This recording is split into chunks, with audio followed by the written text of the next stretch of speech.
Oh, there I am. Hello, everybody.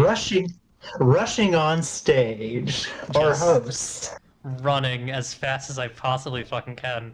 Uh, and also the chat is slightly askew. We're listen. Uh, this is an exciting day. This is the first ever 3x4 Dovecote in the new layout. But I should probably say what the fuck is going on. I feel big like this. I feel like this is wrong. I feel like I need to be smaller on the screen. You could make me bigger. That might help. I could make you bigger. Yeah, I mean, the thing is, it being 3x4 doesn't really affect any of this, because it really is just a question of what they see on their end. But I guess we do have more space now. Anyways, welcome to the Dovecote. Wait, no, that's not even... Okay. Now we're ready. It is July 14th, 2025, 7:04 p.m. EST, and you are watching the Dovecote, episode 72, with Geostatonary. Geo, please introduce yourself. Hi, I'm Geostatonary. As you can see on the screen, I use they, she. And I make weird little games and supplements about alienation and intimacy and space and occasionally the military-industrial complex. Hell yeah. Yeah, you certainly, I feel like the first game that I heard about yours was Inventing Time, because I remember it was like, someone was like, this is a very, like, clever lyric game. That was kind of the initial thing that someone said about it, and then I remember reading it and being like, oh yeah, this is very clever. Yeah. No, Inventing Time is probably one of my more popular ones, in part because it is a sort of companion piece to Destroying Maps, which is, if there's anyone who in the audience who has seen these games, Destroying Maps is a game about destroying maps literally, metaphorically, metaphysically. Whereas Inventing Time is kind of a companion about constructing alternative modes and systems of timekeeping. Yeah, this whole thing reeks of politics. Is that true? Yeah, you're picking something up there that I certainly put down.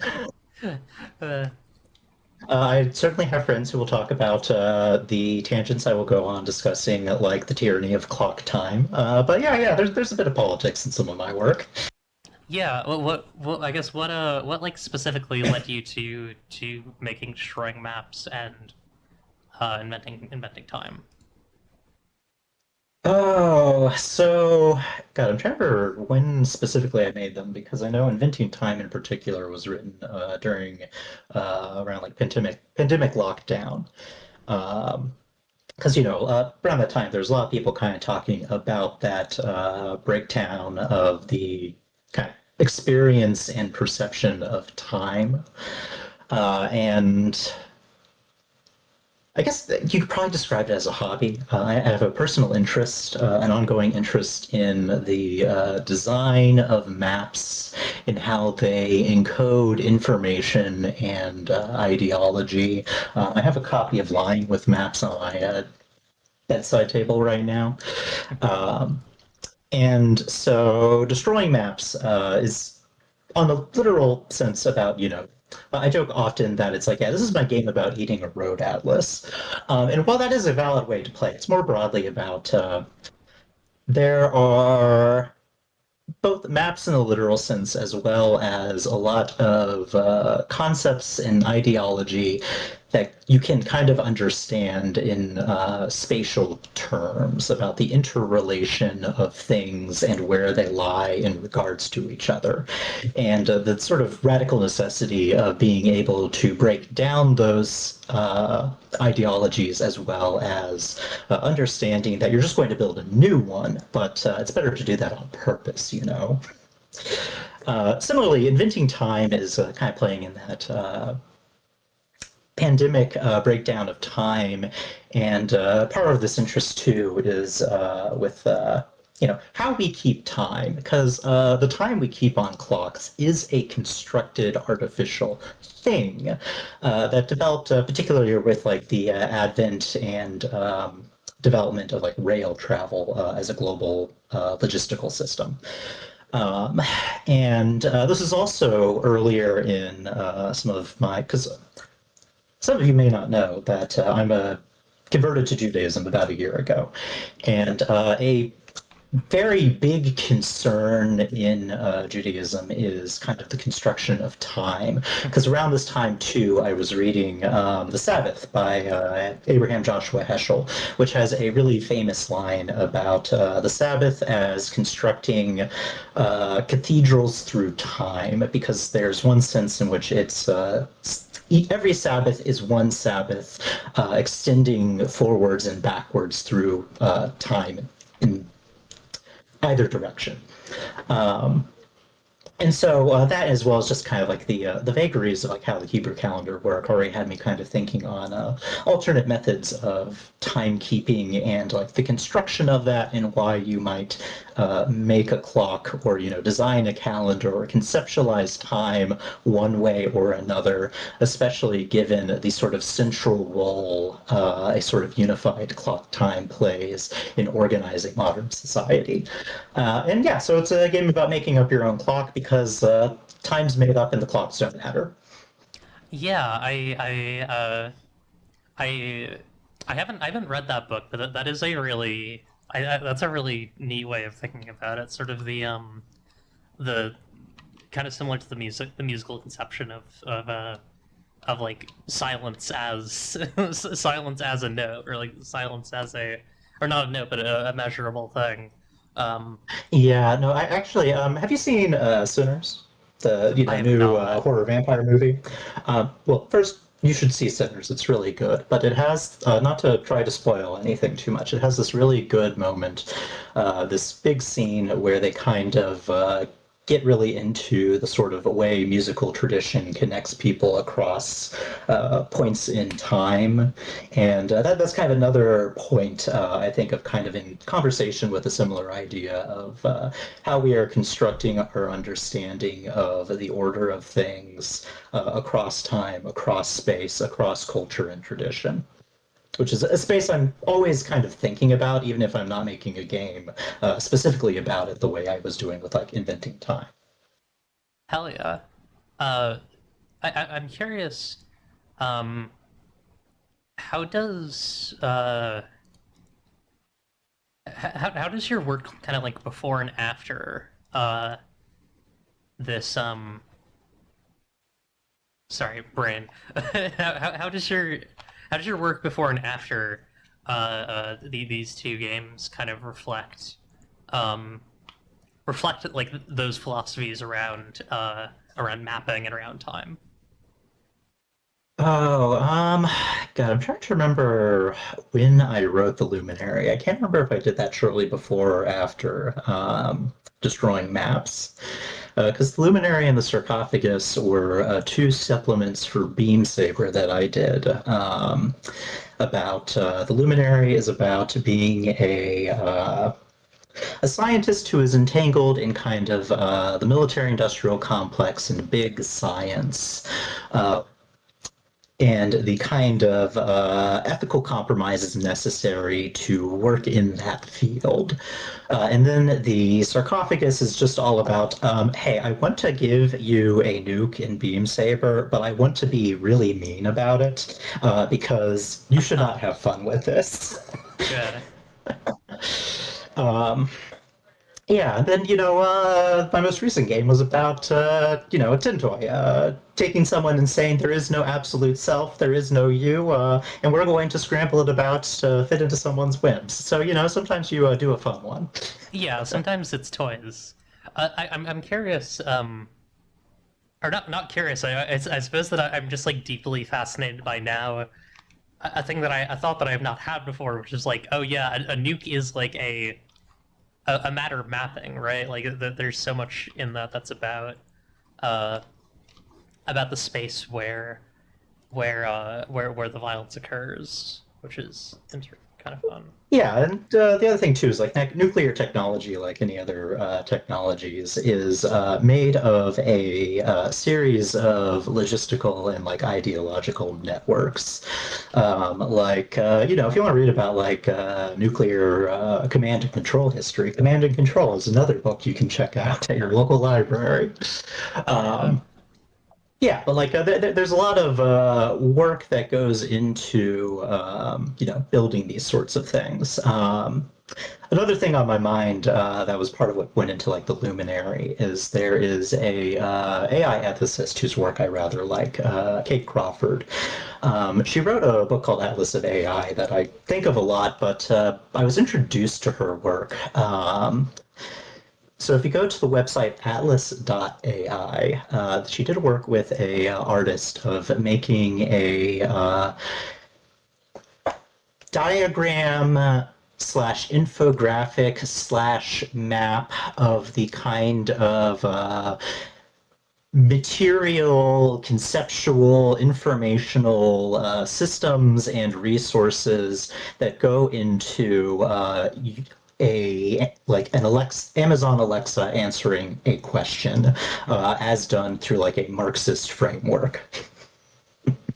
And it was Interesting. very informative in some of my viewpoints around some of like AI and like larger technological systems, as well as just with the nuclear technology in particular. I just had a long-standing interest, having grown up near like a nuclear power plant. Okay. Interesting. Yeah, there's there's a lot to be said about that sort of like logistical end of things and mapping. Thank you for those answers. Those I very much appreciate those really thoughtful answers on some kind of potentially uh, fraught questions in it. It's funny that you knew immediately. Like, I mean, not funny, but it's cool that you knew immediately. Like, what your, how those things connected. Yeah, no, like with the Luminary, one of the things too I was interested in talking a bit about was like how disability is entailed with this. Okay. A good friend of mine, I actually got to write an essay talking a bit more specifically about it, Izzy Malik, but I don't know if Izzy has any like public-facing internet presence right now. So otherwise, I would give like an at to somewhere, but anyways, Yeah. if you look in the Luminary, which has an essay by Izzy Malik about disability and like the development of state, its complicity with like state violence, give it a look. Hell yeah. Yeah. Give that a look. Let me actually. I'll drop that one in particular. Um, I need to vanish for a moment because I realized that my like color grading is wrong. So.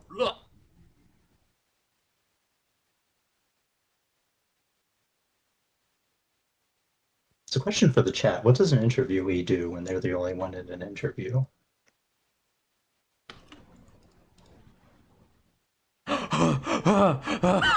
you you do not want to see what I just saw. Anyways, uh, Okay, our yeah, meditation on absence is over. yeah. We've done time. We've done mapping. When is the when is the geostationary absence game? Wait, no, hang on. There is a geostationary absence game. There is no self. Oh There is yeah, only there's you. yeah, there's that one. There's also inevitably, if I were to make an absence game, I would be doing some kind of Jenna Moran riff, which is really the danger of things. But yeah, there is no self. There is no. There's only you. It's there in the title. What can I say? Yeah. There is no there's no self there's only you is also one of the games in the Faggot Games Jam. Lucky enough to have a peripherescence response, which I find those really fascinating and uh and fun. Yeah, no, I saw that, and it was fascinating, and I wasn't quite sure what was happening, but I did appreciate it. So peripherescence is a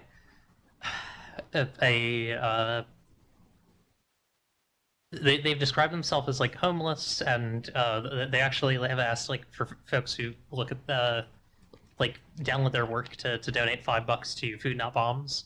Um, but they made a like very elaborate series of like mini projects that all come from like various. I would say like I mean this in the best way. I think they're kind of like at varying degrees of coherency, in a very like in a very fun way, and also like replied to a lot of folks' games by saying like my playthrough, uh, and then like kind of engaging with the game, kind of not, and I think that's kind of lovely. I think that's nice. Um, I think that's faggotry in a really important way. Um, oh shit, my bird, my fucking bird. Anyways, I've drawn the topic away from the actual game that we're here to talk about. Um, there is no self. There is only you. Do you want to tell the audience what there is no self? There is only you is or did you? Yeah, so I might be yeah, stupid. so there is no self, there's only you is a hack of a Friends game, Pythia. And for simplicity, I'm going to there is no self, there is only you, acronyms into something more awkward, but I just refer to it as Tin Toy. It's So if tin I say toys. Tin Toy, that's what I'm talking It's about. toys. That's Tin Toy. It's toys. Like little tin soldiers. Anyways, the basic premise of the game is it is kind of semi-epistolary back and forth between one player who is playing the captor and another player who is playing their subject, who the captor is forcibly modifying the memories of the subject as the subject struggles to try and hold on to anything until either the captor gets what they want and is left with whatever doll it is that they have been working towards, or the subject, at least temporarily, makes their getaway and has a moment away from the captor. Though where it goes from there is really an open-ended question.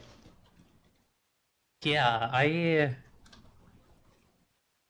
Oh, oh, hang on. I did not know. I didn't know that it was a hack of Pythia. That's cool.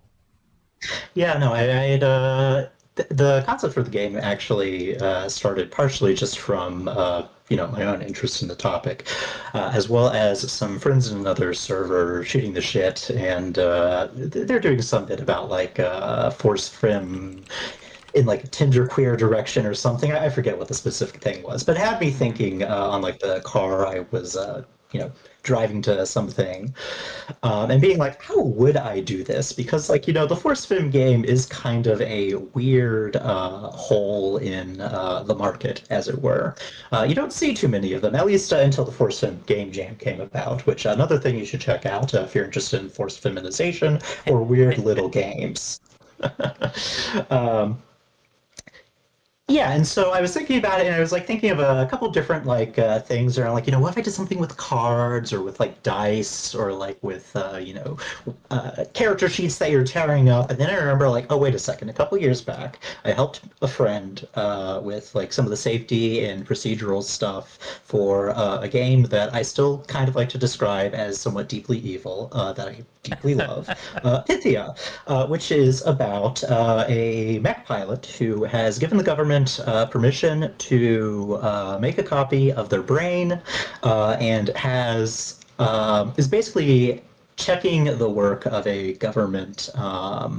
The guy who is in charge of editing the mind of this machine to make it more amenable to the government's goals, while also not getting caught that they're doing that, because that would obviously be highly illegal. Um, Uh-huh. and so I thought, that's actually exactly the sort of thing I am wanting to do. So if I just take that basic system and kind of generalize it, open it up, make it more actively disdainful of the people playing it, I could have like a perfect like forced feminization, consensual non-consent, low-key, high-key TF game. Yeah, I something that I really like about Tintoy is I think well first of all I think like it's adopting some like it's not doing cards, it's not doing dice, it's doing like procedure. Like it's doing like the changing of words, it's doing paperwork, and I think that's really fun. It's a game whose resolution mechanic is paperwork. Um and then I also think that there's the element of like uh I just I like how much tonal flexibility it gives you, because I could see myself playing very very heavy stuff with it and very very light stuff with it. And Yeah, like it's one of those ones that like obviously when well, okay, not maybe obviously, but when I sat down, it was very much in the kind of more hardcore direction, as it were. But I released it with a scenario generator in part because, well, one, I just some of the friends that I do this like more of this kind of role play with are just real goofballs, um, affectionate, to be clear, as well as just this can be pretty heavy. I've had spoken with a number of people who are like, I really want to play Tintoy, except like, my partner or friend or whoever isn't quite sure because, I mean, look at it. It's the consensual non-consent, mind erasure rewriting game. It's very upfront about this being a horrible thing to do and really hot. But at the same time, it's like, yeah, no, there's a lot of opportunity for just being really goofy with it. And part of the like goal of the generator was like, help people come up with ideas, but also kind of give implicit permission. Like, yeah, you could be goofy with it. yeah, hang on. Let me see if I can find the memories. I want to talk a bit about my game of Tintoy, if that's all right. Please. Hell yeah. So let me see if I can find that doc. And I won't talk too much about it. This is with another a friend. I won't identify them, but so I'll read our premise. Um, Sci-fi ace Imperial pilot captured by a rival rebel pilot and installed a spinal endocrine implant with a bunch of bimbification drugs. Using contracts and agreements, the rebel pilot will turn the Imperial into a pliable bimbo. Also, it's Yuri. This was a little lighthearted. I'll read Identity 1 and Identity 9. Identity 1. Oh, you got 9 cycles in? Yeah, we played a long. Oh, wow, wow. We played Yeah, this over like for 3 days. yeah, for reference to the audience, at least in voice chat play, I tend to find that about 4 to 5 or 5 loops of play, give or take one, is kind of the sweet spot for getting a real big shift in. So 9 is you pulled a number on that boy. Yeah, things changed. Our first identity was Bridge. My uncle Burb was a pilot back when the degenerate coalition was running things. While I may scoff at his efforts now, back then I was fascinated by his ability to just take off and see the stars. Uncle Burb lit the spark of curiosity in me from a young age. Crack. It was a mission over some nebula near Splix 3. We were flying through fire, my jumpsuit sticking to my skin. We were there to protect a cargo ship. I saw her, cutting down men I'd fought with for years like flies at a barbecue, and I lost it. I just couldn't hit her. She was too fast. And by the time I turned my ship around, the cargo was in flames. I am obsessed with this stranger.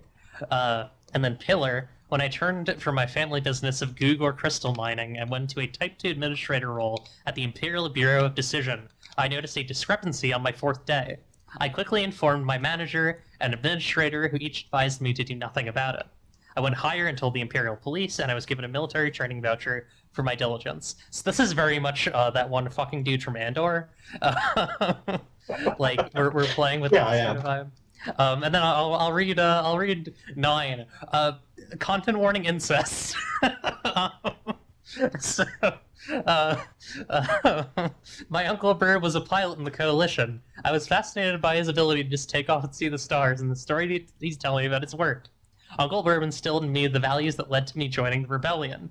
Later in my life, him and his friends helped me realize I was always a girl, and I developed a major crush on him. He knows he can always use me whenever he likes, just as long as Mistress Crystal is okay with it. She almost always is.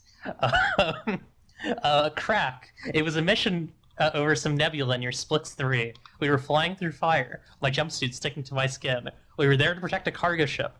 I saw... Oh, sorry, wait. Oh, sorry, no, that's not it. It's this one. I'm obsessed with my mistress tits. I am obsessed with my mistress tits. That 4 times. Loving her, being loved by her, being used by her and all her friends is the only ambition, the only joy, the only thing left in my pretty little head. It feels so good all the time. Pillar.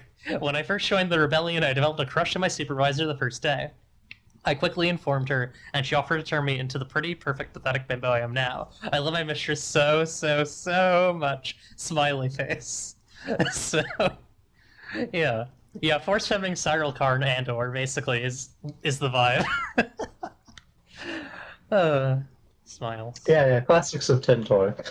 Classics of Tintoy.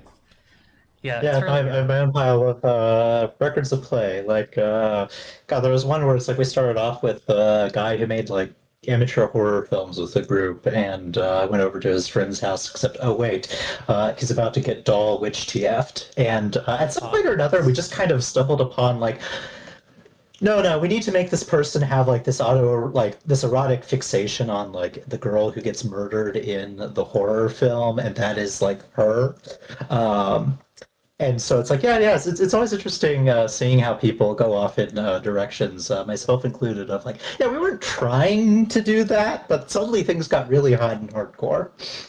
Yeah, it's good. I think me and the person who played previously, we've talked about playing opposite sides with potentially my captor trying to turn whoever like her character is some kind of like awkward fucking dweeb into like a goddess.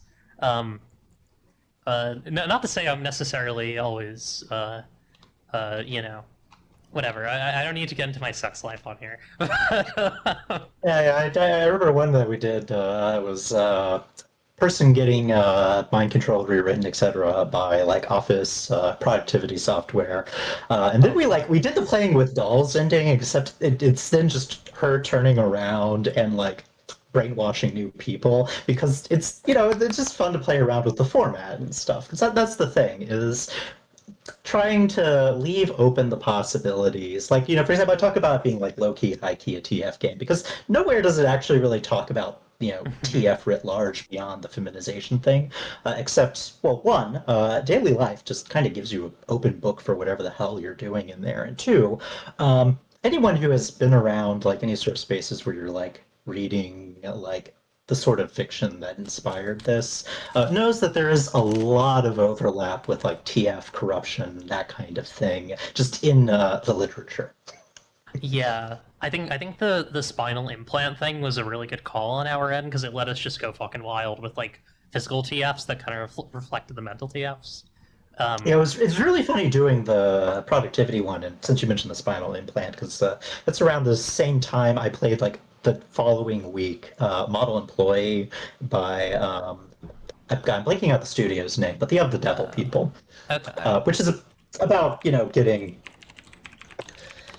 mind controlled by your productivity, not an AI because that would be illegal.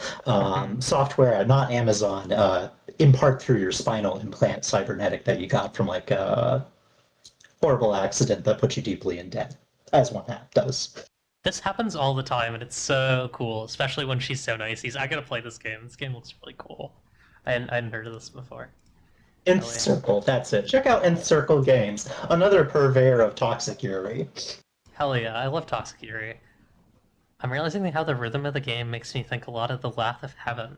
What is? I don't know about the Lath of Heaven. Oh, Lathe of Heaven is, I forget who the writer of the story was. They're probably about to say in chat. But it's basically about a guy who dreams and stuff are coming true. It's like, so that's what people are joking about when they say, oh, someone has their hand on the Lathe of Heaven. Is that Okay, they said something stupid or whatever, and, it became real. right. Um, yeah, and so, from the perception of the subject, that basically is kind of what's happening because part of the conceit is that they may recognize that their memories have been tampered with, but as far as from their perspective is like those are just their memories. Like, if there's no way that you can tell that your memory has been altered in the specific ways beyond, yeah, I can tell there's a discrepancy, and like I may be able to guess at what it is, but there's no going back. I would Really, be able to that's one of the big remember. yeah, like really that's one of the big ideas that kind of underlies there is no self, there's only you, is the idea that you can't take action back. That these Right. changes, for good or ill, um, the only way to go is forward. Yeah, it's a destructive process. I mean, it's also a creative process, but it is a destructive process. Yeah, the nature of the world is impermanence. Yeah. Hell yeah. Um. All right. Well, do you have anything else you want to talk about on the show? I should probably open the floor. Do you have anything you're working on now that you'd like to talk about, especially? Oh, I don't have any like super active projects. I have a couple that I like keep toying with, like partway through writing the Tin Toy. I made the bit of fiction on the cover that I then have like edited on in the interior, and it ends with God, what was the line? Only always you. And I keep thinking, like, God, if I did some sort of like follow up, that could be really kind of a fun thing just to play with, Oh. like someone post transformation. And I've not quite figured out where I want to go with that. I have a couple like old projects that every so often I kick around that I need to figure out what I'm doing with, like this one that I called Tears for Tiamat, which is I take it that everyone here is familiar with the Enuma Elish. Oh, sorry. The what? The Enuma Elish, the primordial creation myth about like Tiamat and so on, Marduk, those guys. I Um, vaguely know those names. Yes, vaguely. yeah, well, It's an interesting bit of literature, and one thing that I always came away with when I read it is a kind of degree of sympathy for Tiamat because she starts about her process of attempting to destroy the world after the nascent gods murder her husband because he begins to plot to kill them all because they keep being so damn loud that they keep waking up Tiamat and Aksu. Um, and like, it's not the greatest reason for you to decide to go on a rage and attempt to destroy all of your children, but It's it's intense. yeah, but like part of the thing that like makes it interesting is that at first she's like, "No, husband, don't murder all our children. I'm not going to stop you, but like, please don't." Don't do it. And then they murder him and make the heavens out of his corpse, and she's like, okay, I'm going to wage war on the universe now with my assorted monsters and, with the tablets of destiny, because those are the things what give you the universal authority of, sovereignty. Anyways, so ever since I learned about the concept of rituals in Chiba's Marvelous Wish Granting Engine, I've become fundamentally broken as a person because I'm always thinking about them rituals. And so it's kind of playing around in a similar space too as like if you're familiar with Emily Zhu or XXX Dragonfucker 69 XXX or just Dragonfucker, um, Houses of the Sun by Night is kind of playing in a similar space. That's more of like a micro game and has a bit of like Firebrand in that as well. But playing around with kind of rituals around like loss and the kind of emotions around, hey, what is it like to be in this weird position, even if we're not like necessarily being as literal with the Tiamat thing, but also just kind of playing with Tiamat as a figure I find interesting and sympathetic Fun. in certain ways. I wish I knew more things. I know firebrands. I wish I knew more of the things you were mentioning. What's could you kind of pull back through and just kind of I Yeah, what do you want me to start with? I know what Chiba is. I still have not read Chiba, but I know what Chiba is. Uh, Oh, I need to so fix that then. scary. I'm in danger. But God, what was the I don't even remember what you said. It was like yeah, Houses of the Sun by Night. House of the Sun by Night. What's that? Yeah, so Houses of the Sun by Night by Emily Jo is a really good game. Highly recommend it. She's also the same writer who has been working on 10,000 Days for the Sword. But Houses of the Sun by Night is a series of micro games narrating the travel of the sun through the underworld overnight. Because this is building on the kind of Okay. mythological concept that each day the sun travels through the sky and then it dies and then it is reborn at the dawn of the next day. And so this is looking at that travel through death and what that looks like through the medium of these micro games. Okay. That sounds really cool. Oh wait, have Yeah, so I feel like I've heard of this. you've quite likely heard of it. It generated a decent amount of buzz and continues to. Um, it's a very neat game. It's God, I forget if she describes it as like lyric or anything at all, so I don't want to put labels on it for her. But yeah, definitely recommend checking it out. It's well, you know how games will sometimes purposefully or not aim for a certain degree of profundity. It's a game kind of in that space, and other times you're like you're doing a fishing mini game, which may also be profound, but sometimes you're just catching fish. Hell yeah. Yeah, and then Chiba's is like the thing that people keep saying to me is that like well, I mean mostly J Dragon. The thing that the people keep saying to me, parentheses, mostly J Dragon, is that Sapphic World is kind of like Chiba's in some ways, in some capacities, and I feel like I need to read Chiba's that I have like some context and probably get a bunch of fucking ideas to make my work even more Oh unnecessarily yeah, intensive. yeah. Unfortunately, I've not read enough of the Sapphic World Ashcan recently to be able to like tell you, hey, here's what's going on. But Yeah, so the thing about Chubos is that's written by Jenna Moran, who Uh-huh. is one of those designers who is just deeply influential to the scene, especially with some of more modern design. Like I've joked about this with like Jay about like Yazebas has a lot of like Chubos tech in it with kind of permutations and like quests as a mechanical concept and stuff. And like obviously there's a lot of other really original stuff going on there drawing from other sources, but like a lot of us owe debts to Jenna Moran as a very brilliant game designer and also as another trans woman in the gaming industry. Yeah, I think something I also just respect about Chuba is this is also something that I respect about Velmini, another trans woman in TTRPGs who has made like really over not overwrought, but you know what I mean, like really elaborate fantasy TTRPG books is just like uh making a bunch of books no matter what for your thing. Mm-hmm. I think is like a thing that a lot of us like can it's a fun aspiration. It's fun to think, oh yeah, like I'm sure this person like shouldn't have done this to himself, but what if I also did it? Yeah, no, no.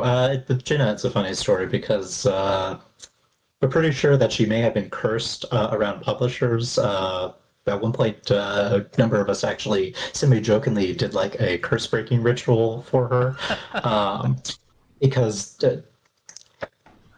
she's historically had a lot of trouble with publishers, which is why you may notice that some of her recent games, like Glitch and The Far Roofs, have been like print-on-demand, self-publishing kind of things, rather than going through a formal publisher. Yeah, I've heard really good things about Glitch as well. I gotta people need to drag me. I need wizards for these games. So listen, Hey, hey, hey, talk to me. hey, let's DM me play a about game this. together. This is always the best. I feel like one of my favorite parts of the show is it's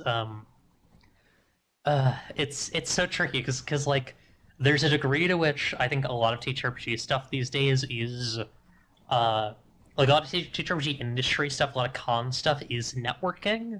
Um, and Mhm. I think that the thing that winds up happening with this show is, for me at least, it feels distinct from networking because it's not like I'm making a lot of long term business partnerships with people. It's just like I know that if I see a thing that reminds me of someone, I can like fucking call them up. Like at some point when I watch that movie that Lynn Kodega recommended, I can send Lynn a message and be like, "Hey, I watched that movie. Let's talk about that." It's fun. Oh God, what movie? It was fuck something Hawks. It was like did it have Channing Tatum in it? It was like a historical like it was like a historical like military movie, but it had like a Oh, I don't know what bromance this in one it, is. and I don't remember what it was. If anyone in your Oh, chat remembers what movie Lynn Kodega was fucking going off about in in the Lynn episode, please uh, send a message in chat. funny Yeah. story. I actually went to high school with Lynn. Oh, interesting. Neat. Yeah, I was same age as their younger brother. Hell yeah. It's not Master Commander. I You would. should watch Master and Commander though if you I've haven't heard. seen it. I've heard that it is a movie where seas are battle where or oceans Oceans are are now battlefield. battlefields. Yeah, oceans can be Yeah, battlefields. you heard it here first on the Dovecote. Oceans are now I'm battlefields. playing Tintoy where I turn my where I turn my ocean into a battlefield by slowly removing its memories of the beautiful whales and coral reefs and give it memories uh of many people dying on it instead. Yeah, I'm debating whether it would be more appealing for like the naval captain to be the subject or like the gay little Charles Darwin-esque like naturalist who travels around with them. Oh, that's really fun. God, that's a really fucked up little like you have this fucking milk and magnesium. I'm gonna like permanently alter your brain into thinking that Yes, this is part of the appeal of like Tin Toy is that you can just say absolutely. some shit and go Tin Toy scenario, and you're right. Yeah. Yeah, exactly. Um Tin Toy No, scenario. Oh sorry. oh, no, I brought a lot of naval fiction because my dad was in military, and so as you know, dads in the military has always had a shelf full of like you know military nonfiction and like historical like military fic. And so like Horatio Hornblower and Richard Sharp, books I read a lot of when I was like in middle and high school. Hell yeah. Uh, I honestly am not as much of a reader as I wish I was. I've been trying to I've been trying to lock in on it. I think the thing that I need for reading is just like a big stupid PDF in front of me because I'm so used to reading TTRPGs. But Yeah, I found that because I used to read a lot more, and these days I find a lot more trouble with it. And I find that yeah, digital stuff I can read like on my phone or that's broken up like web fiction is really helpful for that because you know the chunking. It's why like if you look on my itch page, you'll see that I actually have some fan fiction posted there because every so often I get possessed with a fell spirit and go, I'm going to make something entwined today. Because just something about the like format of like connecting nodes to each other is just so much more pleasing to my mind than sitting down and going, I'm going to write a 5,000 word story. No, uh-huh. no, no. I need to have like a chart that I can look at and buttons that you press so you know see what like the Khan is going to tell not Marco Polo today. Hell yeah. Yeah, Invisible Cities, another book that everyone here should read by Italo Calvino. Oh Also deeply yes. informative to game design and some of the freak designers that you know. I've heard of the events that book covers the Marco Polo stuff. Is that right? The Oh, no, no, no. Invisible Cities okay, is I'm a story about Marco Polo describing to Kublai Khan a series of cities arranged in a rather uh kind of interesting structural way around the thematics. I forget the specific details of it, but it's neat. And of neat. course, there's the famous bit where, like, also each of these cities is just Venice. Very fun. The most Yes. recent thing that I read is faggots is faggots and their friends between revolutions, which was very very fun to read. It is a fun read. It is a fun read. I made a It's a very point of light sitting read. down and reading it, I think sometime last year. Like, I've been alternating between, God, it's been a second since I caught up on Dorley, but recently I've been reading a bunch of like, because I was like, oh, I want to like think about doing like some sort of erotica thing with like angels or demons, but Mhm. I don't want to do it Christian, which means that I need to figure out how to do a Jewish style. And to do a Jewish style, that's going to require that I do some, you know, reading, because how dare I be historically inaccurate when I start, you know, making some sort of like demon erotica? That would You be gotta bad. lock That in on the Kabbalah. look, I haven't even gone to the Kabbalah. Well, I've even been to the Kabbalah. It's Yeah. complicated. So my situation is complicated because I was raised like very loosely Christian, and then we like stopped going to church, and then like my dad's side is Jewish, so like I didn't really get that like cultural connection for a long time, and I'm kind of like relearning. I'm kind of learning like doing my Jewish study like from the outside in and from the inside out, like fucking because I know a lot of the like Old Testament stuff, but then I also know like a lot of Kabbalah stuff because I like because that stuff just like fascinates me. It's like interesting to me. So there's a lot of stuff in the middle that I'm not fully aware of. A lot of like Yeah, you yeah. know, and No, I'm I've getting been there. avoiding the Kabbalah stuff more just because it's like I read a little bit and I was just immediately like, oh, I'm out of my depth.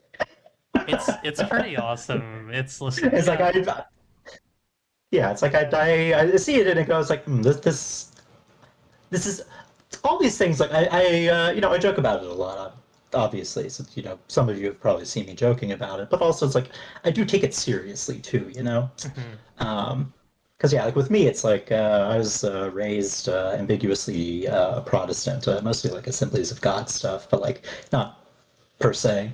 That just happens to be the churches we kept going to because they had good youth programs. Um, but then what I reason about Jenna Games is that it attracts a lot of transgender Jewish people. Makes Um, sense. so you know, real good sales pitch for Jenna Games. It's a book you can argue about. It's another book you can argue Yeah, yeah, about. it's a book you can argue about, and transgender Jews love it. So maybe you can too. Anyways, yeah, and so God, it's funny because I'm the admin in one of the two kind of main servers for discussing like Jenna games and kind of communities around it. And a friend of ours in there asked us a couple of years back to like make a channel for potentially doing some Torah studies stuff, and that ended up not quite panning out. But then during my kind of conversion process, I was like, oh, you know what would be really funny to do like a weekly like Torah study with like whatever that week's parsha was, except I'm going to live stream it with a goat peen tuber. Hell yeah.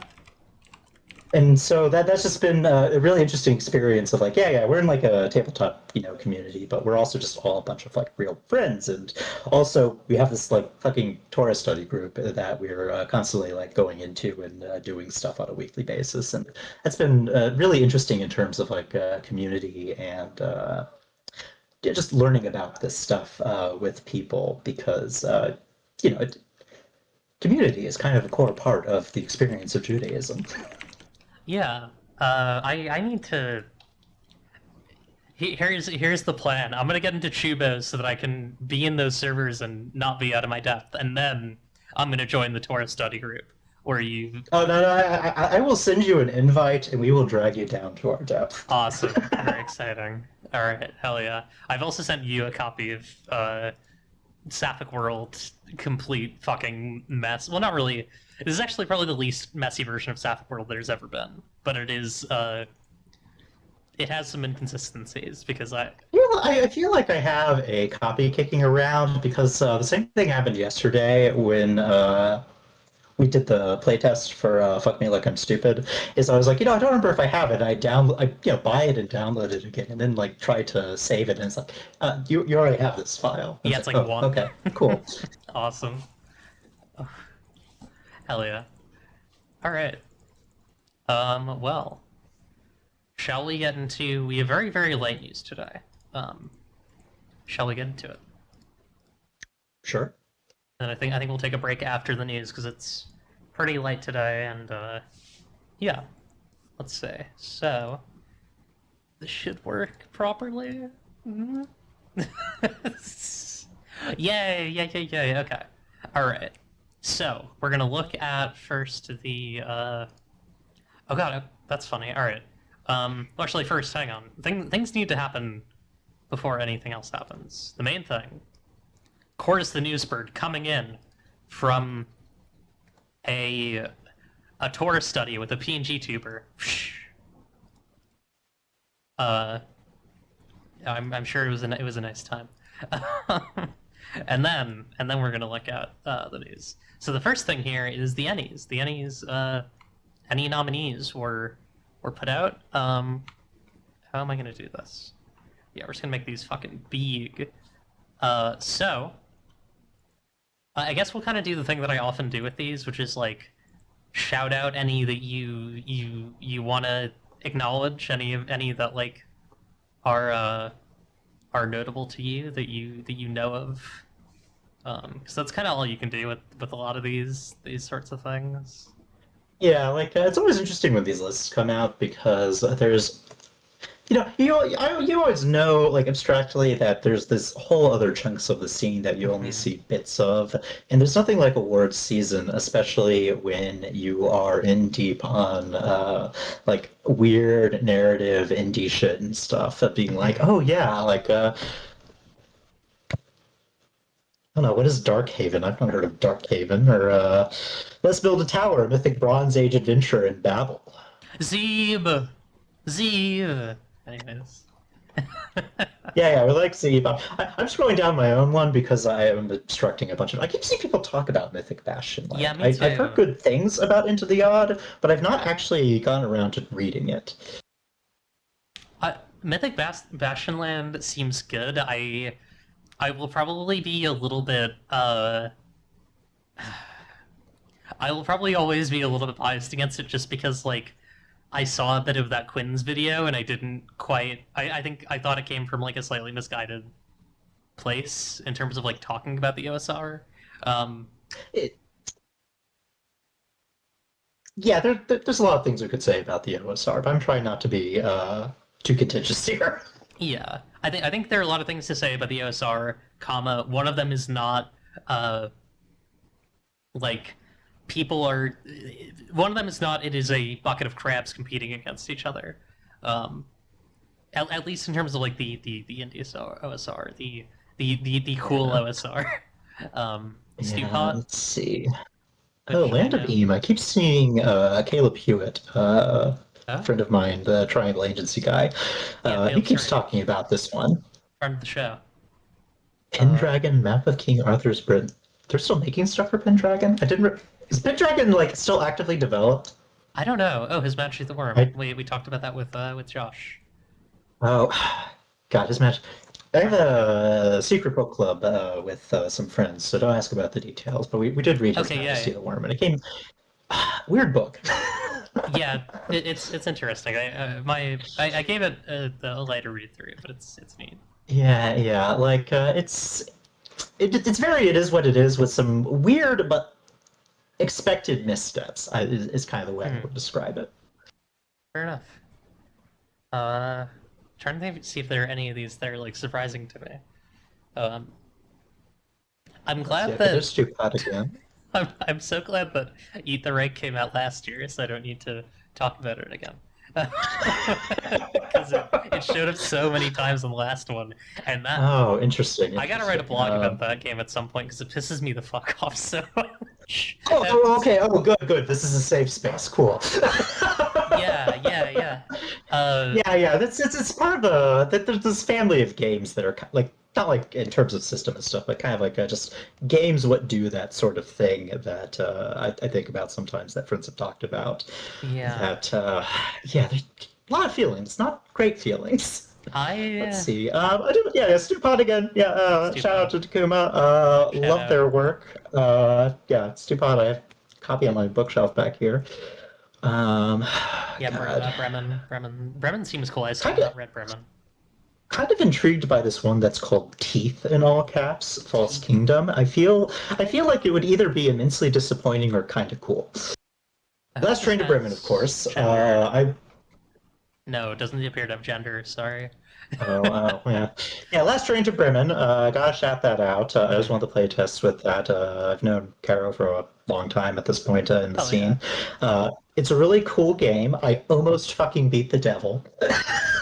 Hell I yeah. didn't, but I could have. I almost got there. Oh And yeah. really, that's what the game is about. It's probably worth saying that I have made contact with Caro such that we may have Caro on the show at some point. Uh, Yeah, no, they've done a lot of good work.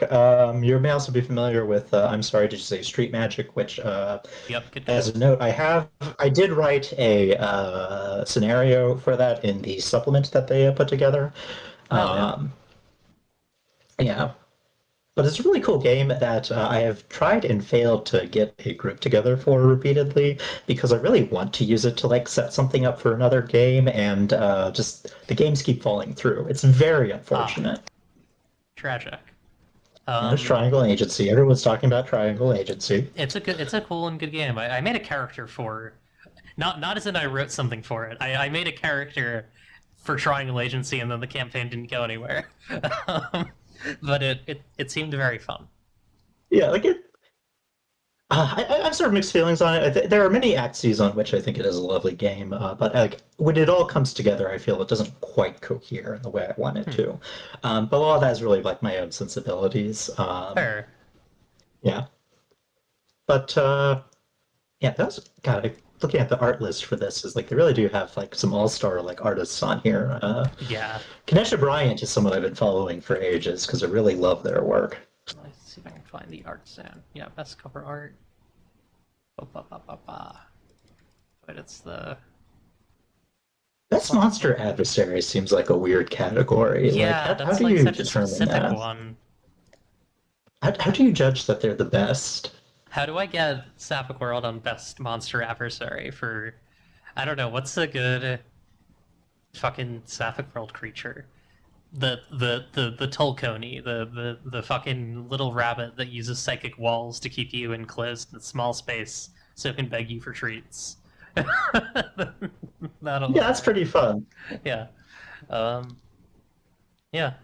But Let's see. Da-da. yeah, I feel like people have gotten sick to death. I thought about like, oh yeah, maybe I'll talk about maybe, Oh, maybe I'll I had a really exciting moment where I misread this one title's Memento Mori cookbook, which I really oh, want it's to core see. book. Oh, Yeah, this no, is such a good I game. want to see the Memento Mori cookbook. I want to see the meal that is there to remind me of my death. The meal that reminds me, it's coming. Like, it's like, is this like a Hannibal kind of like set dressing thing? What is this? Good question. I yeah, I thought about returning to talking about the Reich, but I think people on here are tired after like a year of it. I think people are tired of me talking about that game. Um, Product of the Year is a category that confuses me. How is that different from like yeah, Game of the Year? I guess it's like about the items. So it's like the fucking Triangle Agency briefcase Oh yeah, edition, the yeah, Zeeb box. Um, all right. the deluxe set. Yeah, yeah, yeah. Well, I hope that God, I'm once again flashing back to the Invisible Sun cube. That didn't win an Emmy, did it? Hmm. Yeah, no, Eddies. There's bird article. I keep meaning to check out a lot of Shinyan Core's work because every bit of it I see is really fascinating, and some good friends of mine have done work with them, but for whatever reason, I've just not found opportunity to actually sit down and go through it. But the Bird Oracle is one I've seen stuff about, and I bet it's really cool. this one looks People check out Shinkin. Yeah, check out Xing Yin Core's work.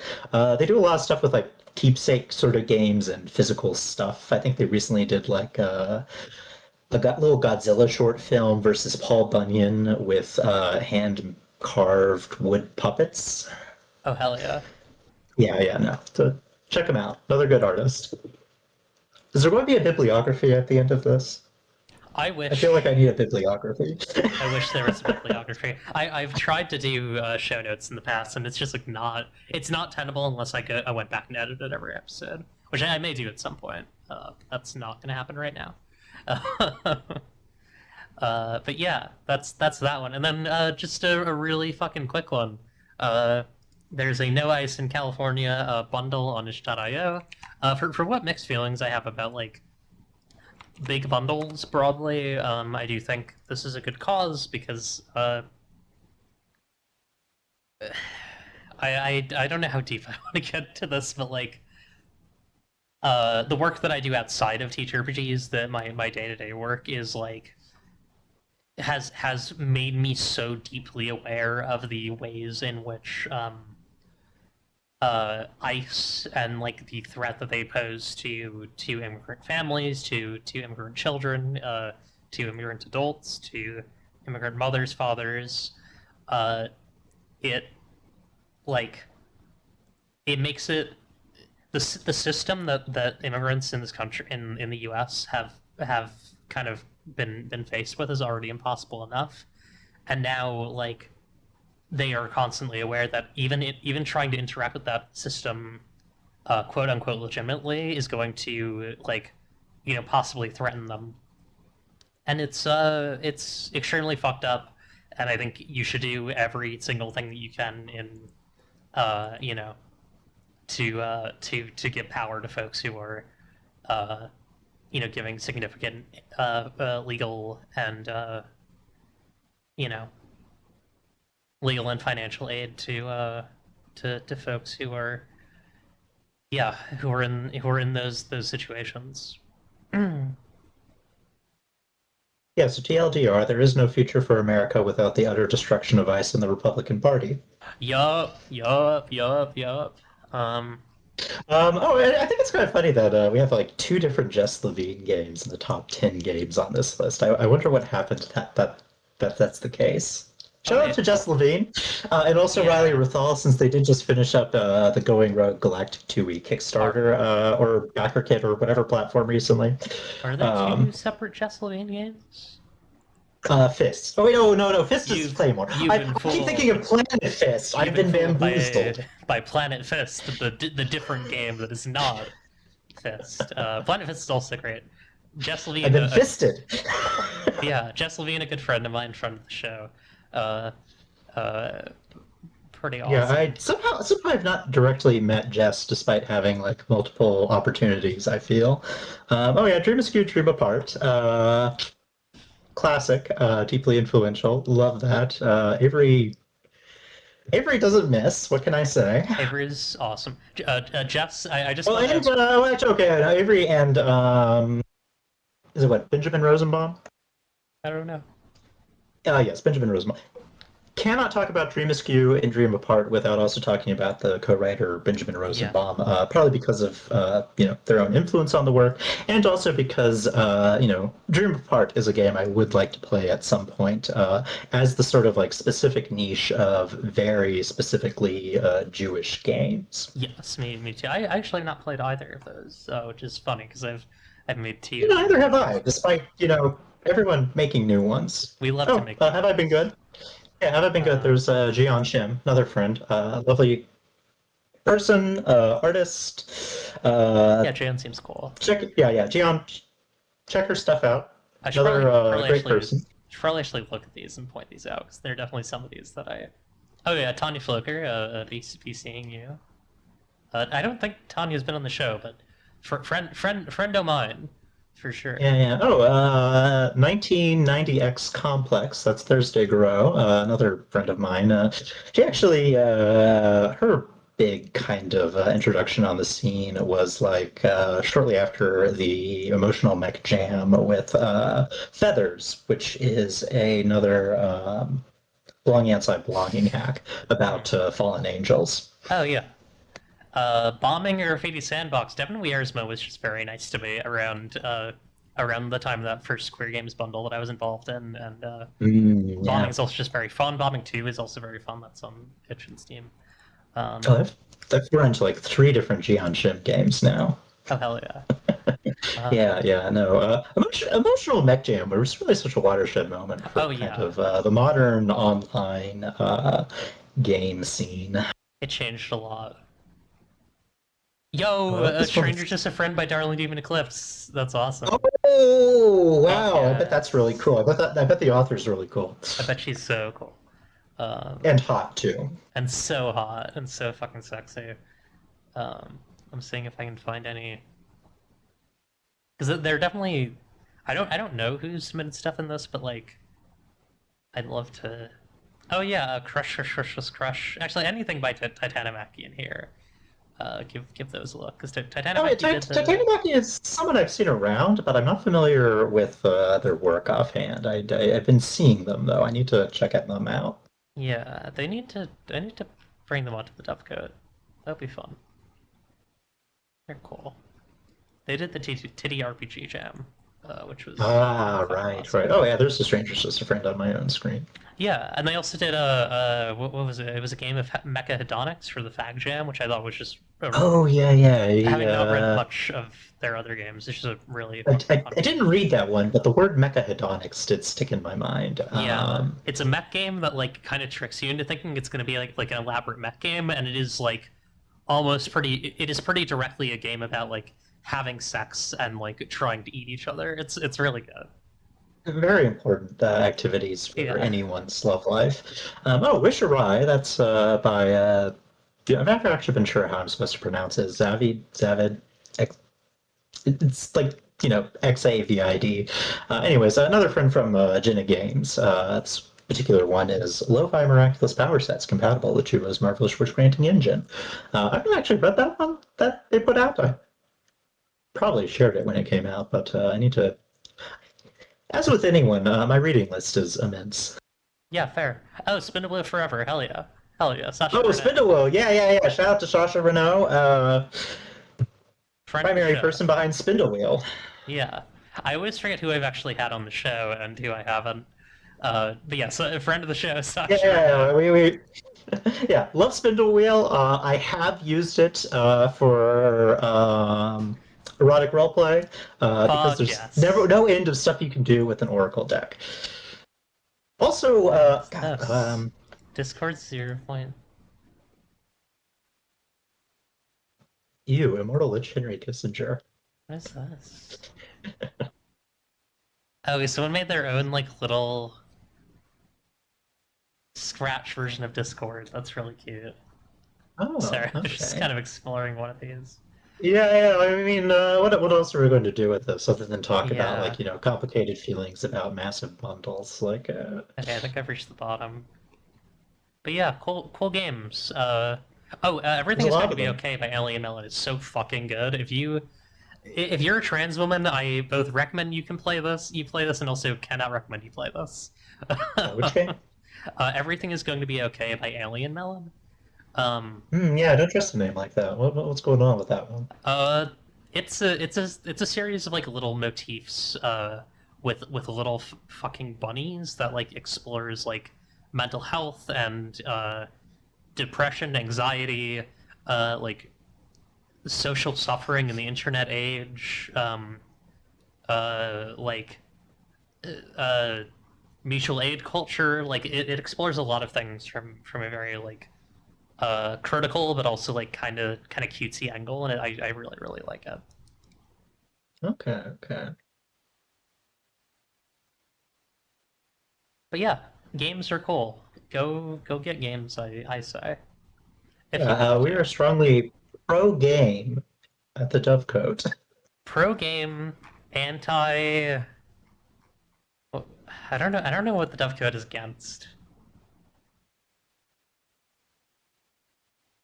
It's the fucking it's the there's a bit in this One Always Sunny episode where it's the episode where Charlie's making the musical and Mac is just uh like okay who are we making, like, why are we making this musical, who are we making this musical against, because like he can only understand like everything as like a scheme, and I feel like that's who are we making this Dovecote against. Oh, well, I mean, for glory and for spite. For Galarian, there's some spite in this show. I'll admit that. Sometimes I'm a bit of a hater on here. Um, but yeah, yeah, right. Who are we? Look, if you're going to make art, you either need to be horny or you need to be pissed off about something. Yeah, and sometimes I do a little bit of both. And that's important in this life. All right. How do we feel about taking 5? And then we'll be back with hopefully your questions. You can either send them in the Twitch chat or to darlingdemoneclipse@gmail.com, and we'll pick them up after our 5-minute break. So like 8:18, we'll be back. See you then. Wah.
and that's why I didn't even have anything.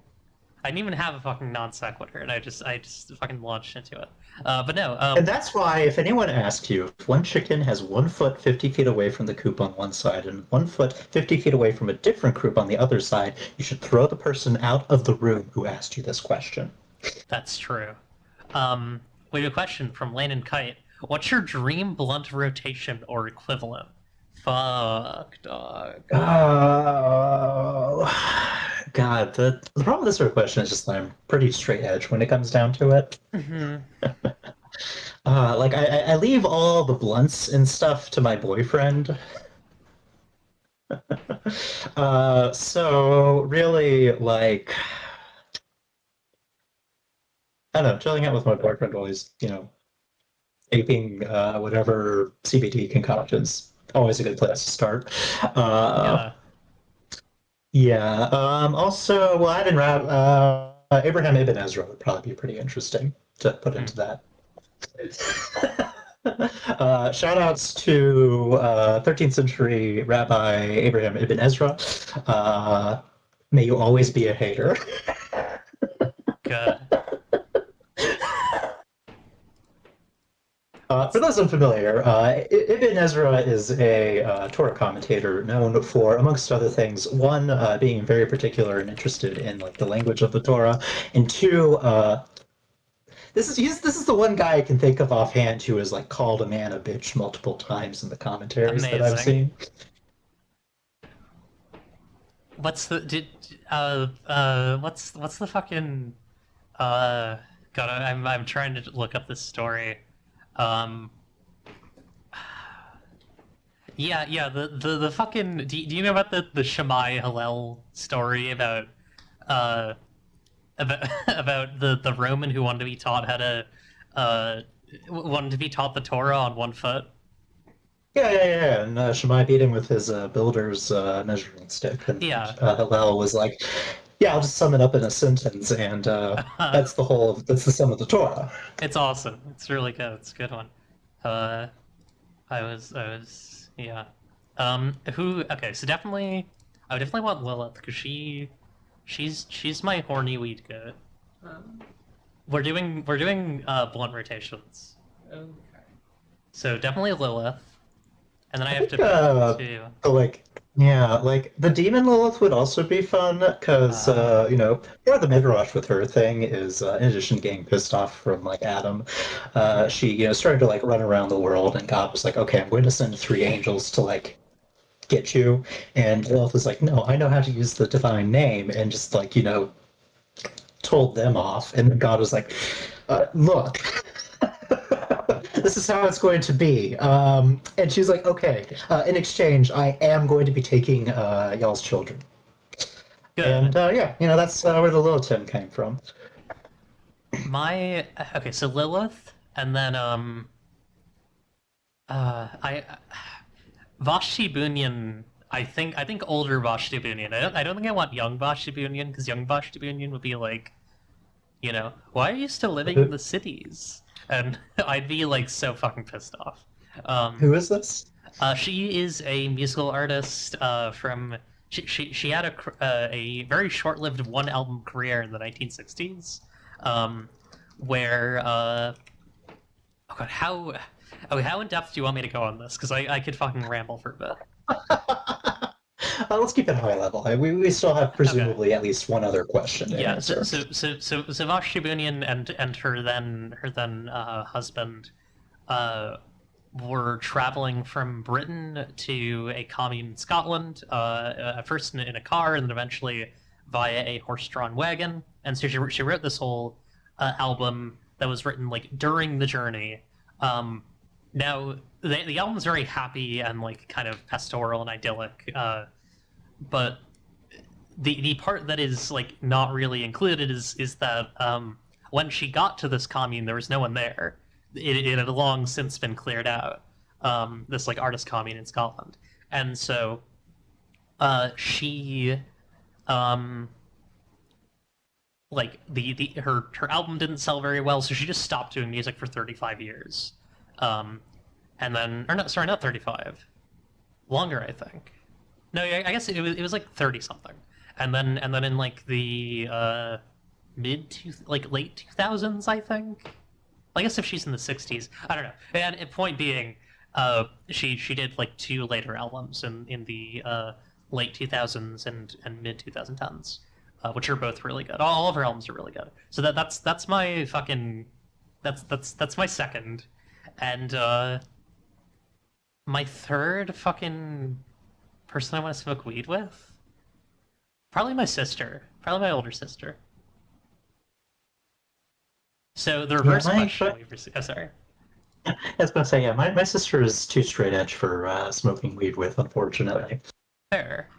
Uh, and then my we got to do our nightmare blunt rotations.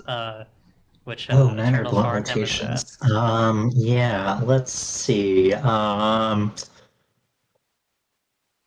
God,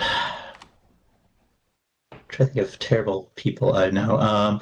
Oh God, there's this guy I knew in undergrad who went on to become some sort of like conservative writer at like the Daily Caller and shit. Hate Oh, that guy. Everyone hates that guy. He's a real asshole. Would be a nightmare to smoke a blunt with. Would probably oh end up. God. Yeah, no, that would be bad. I'm pretending I'm not saying one of the questions in chat, but we will get to it eventually. uh, uh, definitely Adolf Hitler. No, like I don't think I feel like that's not a nightmare blunt because like there's no. It's not like it couldn't happen.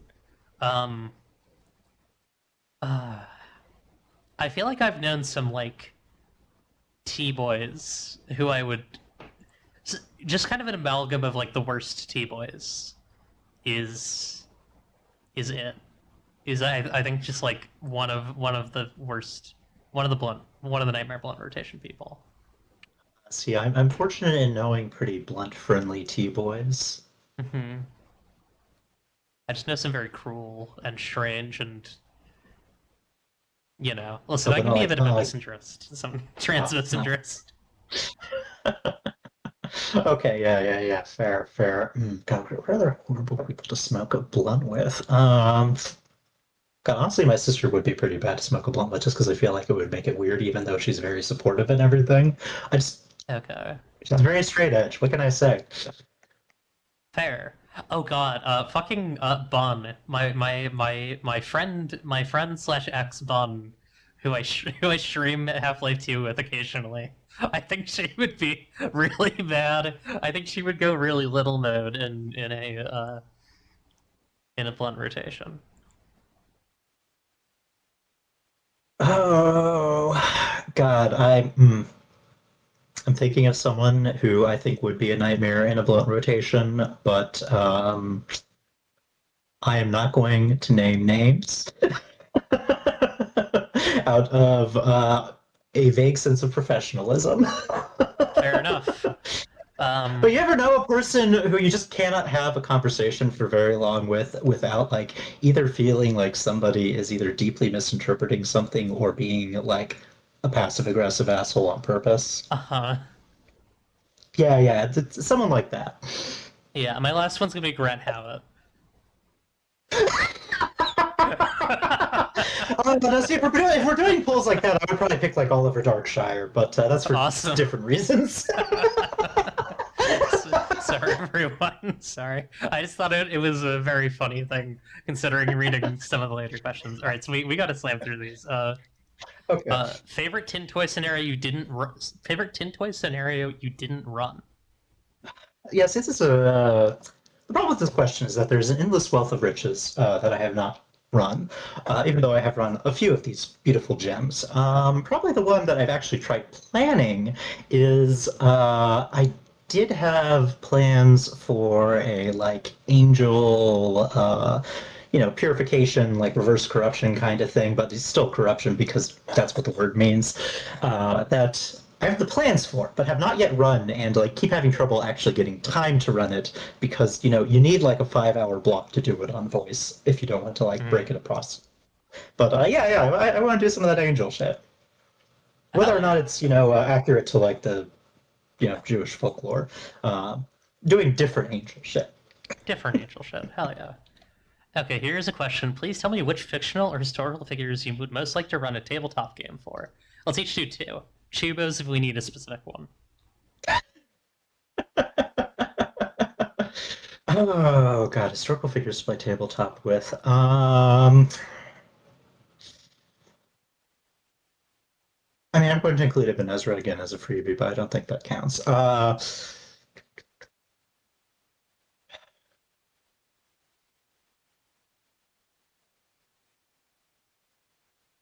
God, for some reason, the first thing that comes to my mind is like the guy who invented the chronometer.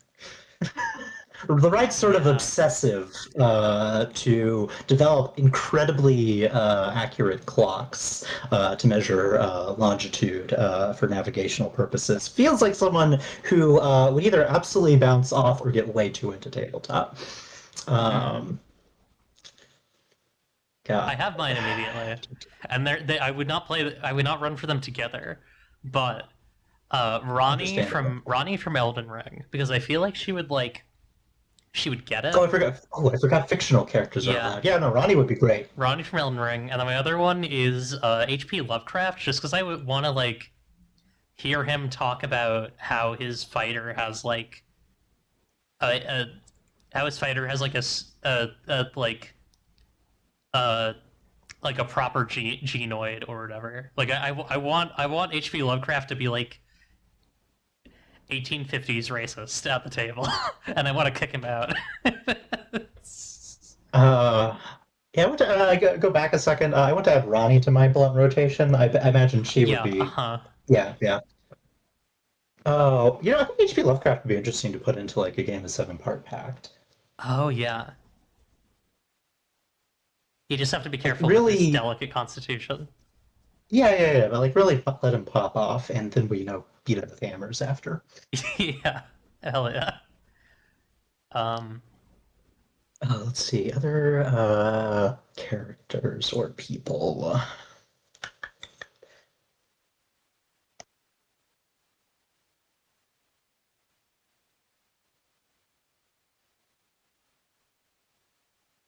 This is the problem with like reading a bunch of like folklore beforehand, is I just keep going back to like folkloric characters. I think that's a lot. But also like playing tabletop with Ashmedai, the King of Demons, would be pretty sick. All right, pretending I don't know.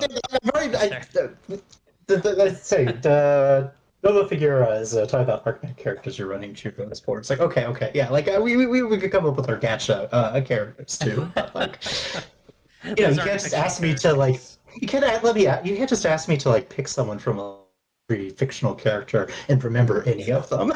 Yeah, absolutely. Sin of Sentia asks, pretending I don't know. Hey, what's wrong with Eat the Reich? There are a couple things. I'll go into my biggest criticisms of it, and I'll make them really quick.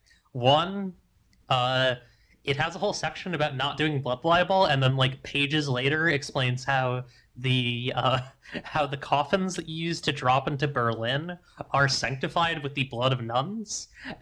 And two, Oh wow. yeah, and two, it discourages you from exploring the ways in which like you are killing the Nazis because they are like offensive to the parts of you that are marginalized, and I think that is like that is like unserious and ahistorical to yeah, there's a lot to unpack there. Yeah. Cool. do you have any thoughts? Part of my distaste for it is there's a number of games that have been made and come out that are rah what if we fight the fascists, and are cool and leftist about it, and it's just kind of like there's a couple angles with this. Like there's some of God, I'm thinking of the Sigmata guy and his fucking environmental climate game after that got canceled. And it's like in that particular case, there's this weird mix of one, we're in some cases it's this kind of like shadow boxing with fights that we haven't actually lost yet. In other Yeah. cases, it is about yeah, it's cool to fictionalize fighting, this thing, except it always comes at the cost of like this gross oversimplification or collapse of it into this kind of like set of tropes. And it's like try makes out to be more radical than it really is, because at the end of the day, you're playing a game about killing a bunch of people amorally. Mhm. And it's like if you're trying to be leftist about it, why are you making a D&D module as your game? Yeah.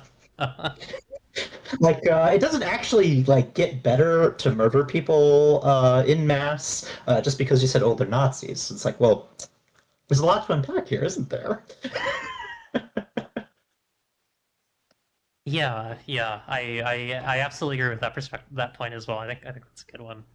Um, for Yeah, and also just the Mossy kind of like oh, yeah, and also just kind of like I think the right too is just the doing the vampires in particular and the Mhm. like kind of splatterpunk kind of thing when vampires always kind of exist at this tension of marginalization versus the depredations of the ruling classes and capital really makes it land weird, especially when you're like, oh yeah, but these are the good ones. It's like, are they though? Yeah, the other thing that I kind of think that it would be fun if the game explored more is there is kind of a like implied dynamic of like you have been chosen and like kind of enlisted in this thing, and it's like there's something there the game is just not interested in really touching on. It really wants you to stand off the edges. Um, Yeah, it's very like smoothed down theme park stuff when it's not like playing at radicalism, you know? Yeah, and those are the I think the thing that is like offensive to me about it is, and I don't even mean like offensive to offensive to my identity. I mean offensive in like an artistic way. Is just like, oh yeah, these are also like, our enemies here are people who like fucking uh slaughtered millions and millions. You know it's a weird thing. It's a weird product of Yeah, where yeah. we are right now. There's in a climate in which these same sort of ideologies are coming back in power, it just feels kind of trivializing. Mhm. All right. Let me remind myself. Oh yeah. So Mossy Kid asked, most accessible Gen A game without a designated content familiar doula. Hmm. Really depends how much of a coward you are. Yeah, so probably at this point,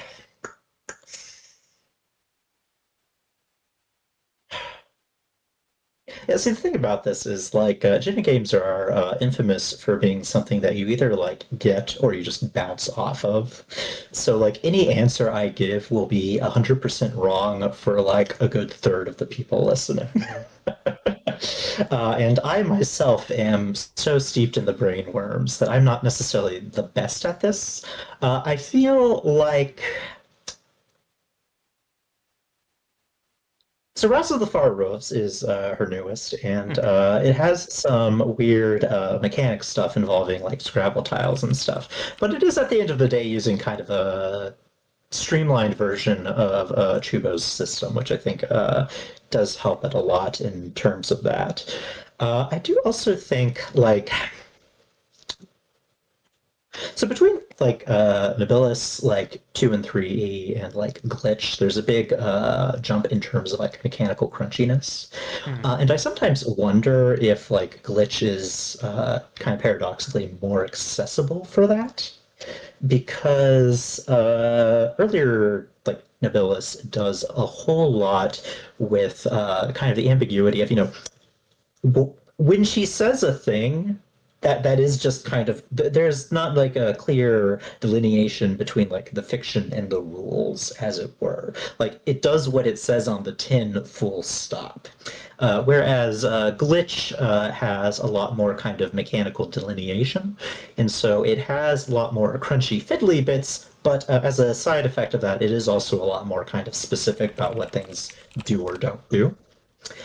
And it's also, I think, a little clearer on like one of the classic issues people have had with like Nobilis is just kind of like what does a noble do?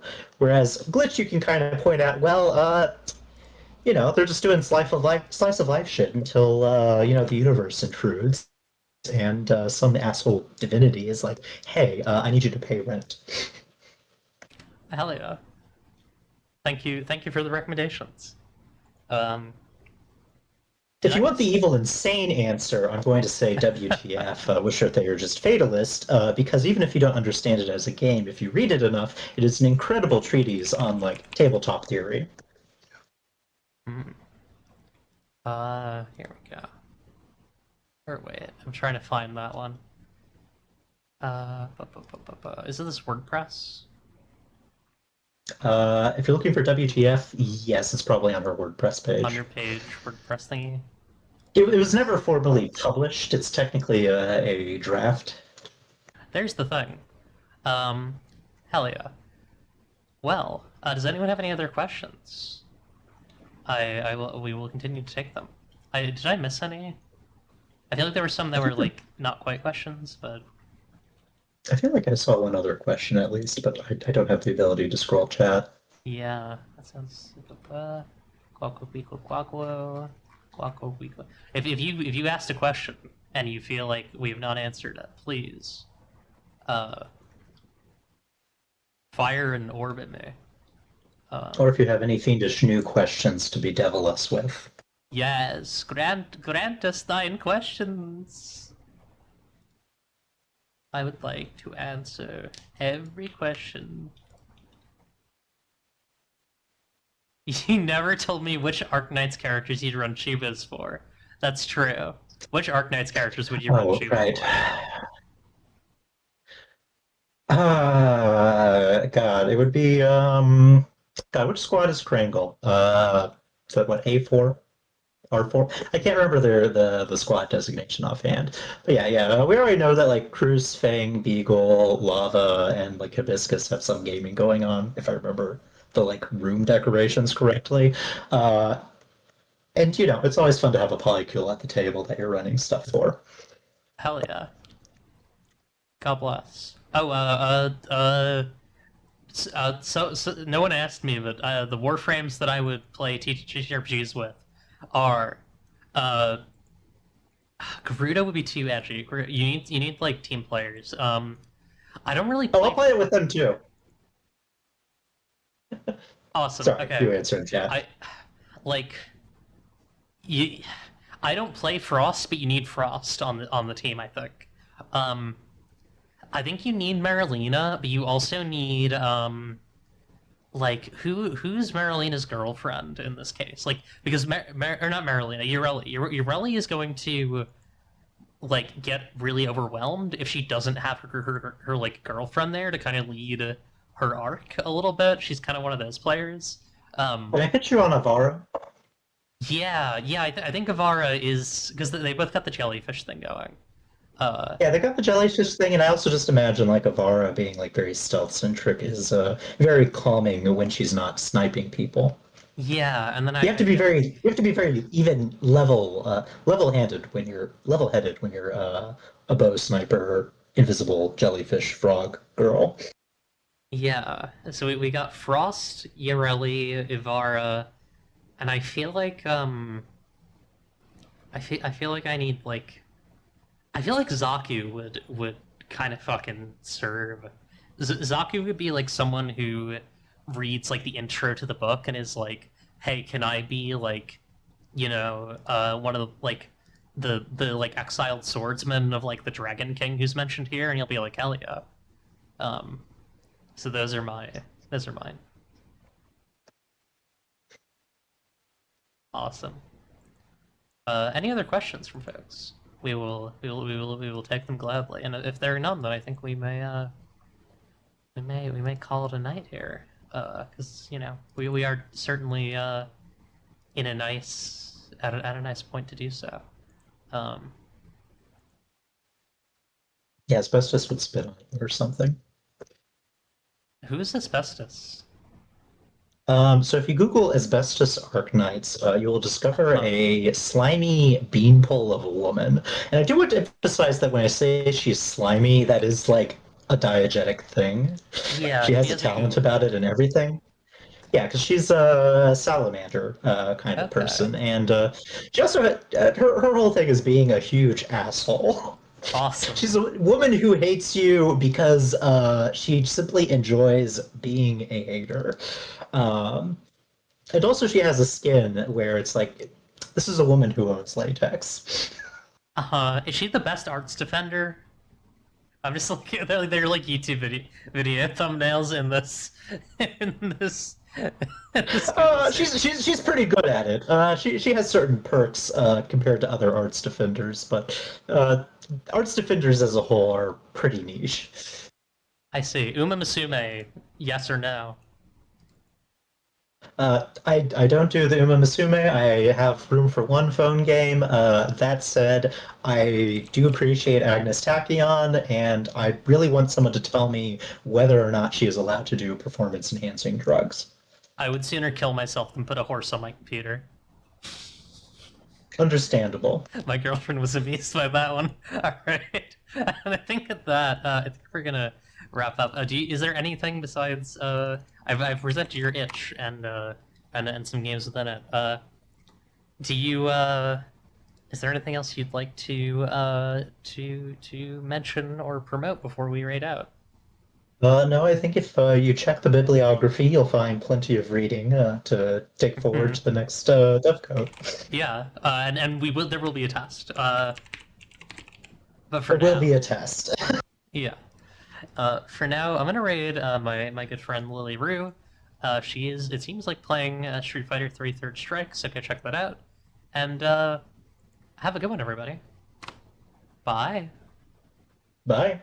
Remember, if you don't like what you see, you can change it. It's up to you. Goodbye, good luck. Fun.